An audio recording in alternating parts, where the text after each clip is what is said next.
High বন্ধুরা, আপনারা সবাই কেমন আছেন? আশা করি ভালোই আছেন। আজ আবার একটি নতুন ভিডিও নিয়ে চলে এসেছি আপনাদের সামনে। চলুন ভিডিওটা শুরু করা যাক।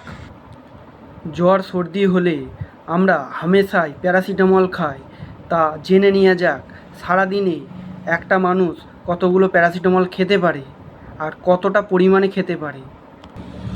একটা মানুষ সারাদিনে 5 থেকে 6 বার প্যারাসিটামল খেতে পারে। যদি তার বডি ওয়েট 45 কেজি হয় তাহলে কম করে 650 প্যারাসিটামল সারাদিনে 5 থেকে 6 বার খেতে পারে, কিন্তু অবশ্যই কিছু খেয়ে খেতে হবে। চলুন জেনে নেওয়া যাক প্যারাসিটামল কী কী ক্ষেত্রে খাওয়া যায়। প্রথমত আমরা সবাই জানি প্যারাসিটামল যদি জ্বর আসে সেক্ষেত্রে প্যারাসিটামল খাওয়া যায়। কোনো ব্যথা, পেটে ব্যথা বাদ দিয়ে যে কোনো ব্যথার ক্ষেত্রে, ঘাড়ে ব্যথা, কোমরে ব্যথা, সেসব ক্ষেত্রে প্যারাসিটামল খাওয়া যায়। চলুন জেনে নিয়ে যাক প্যারাসিটামলের সাইড ইফেক্ট। প্রথমেই বলে রাখি, ওষুধ মানেই সাইড ইফেক্ট। তা আপনি গ্যাসের ওষুধ খান আর প্যারাসিটামল খান, প্রত্যেকটা ওষুধের সাইড ইফেক্ট থাকে, কিন্তু সেক্ষেত্রে প্যারাসিটামল সাইড ইফেক্ট খুব কম। আপনারা যারা জানেন না সেক্ষেত্রে প্যারাসিটামল কিভাবে চিনবেন, চলুন জেনে নেওয়া যাক। প্যারাসিটামল সাধারণত কোনো নাম নয়, প্যারাসিটামল হচ্ছে কম্পোজিশন। আপনি যদি বলেন বাজারে তো অনেক প্যারাসিটামল পাওয়া যায়, সেক্ষেত্রে কোন প্যারাসিটামল ভালো হবে তাহলে একটু বলুন, তাহলে শুনে নিন। আমার মতে প্যারাসেপ 650, আডেন 650, পাইরোজেসিক 650 ইত্যাদি।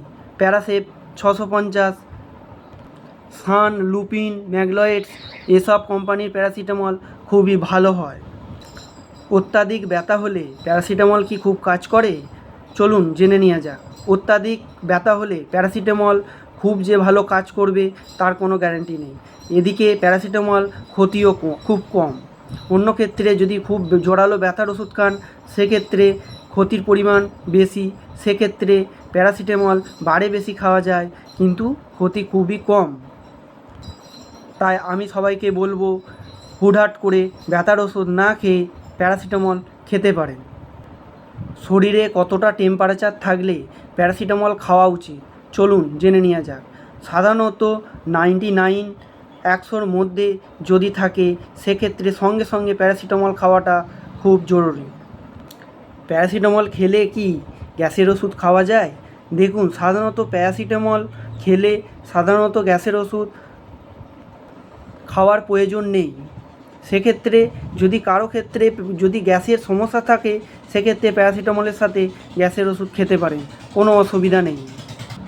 অত্যাধিক প্যারাসিটামল খাওয়ার ফলে কি হতে পারে? অত্যাধিক প্যারাসিটামল খাওয়ার ফলে গা বমি দিতে পারে, বুক ধড়ফড় করতে পারে প্রভৃতি। প্যারাসিটামলের কেমন দাম হতে পারে?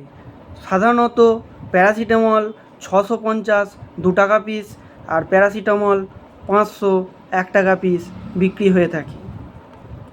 যাদের হাই প্রেশার, হার্টের প্রবলেম, সুগার আছে সেসব ক্ষেত্রে তারা কি প্যারাসিটামল খেতে পারে? হ্যাঁ, তারা প্যারাসিটামল খেতে পারে, কারণ প্যারাসিটামল সাইড ইফেক্ট নেই, সেক্ষেত্রে প্যারাসিটামল খাওয়া যায়।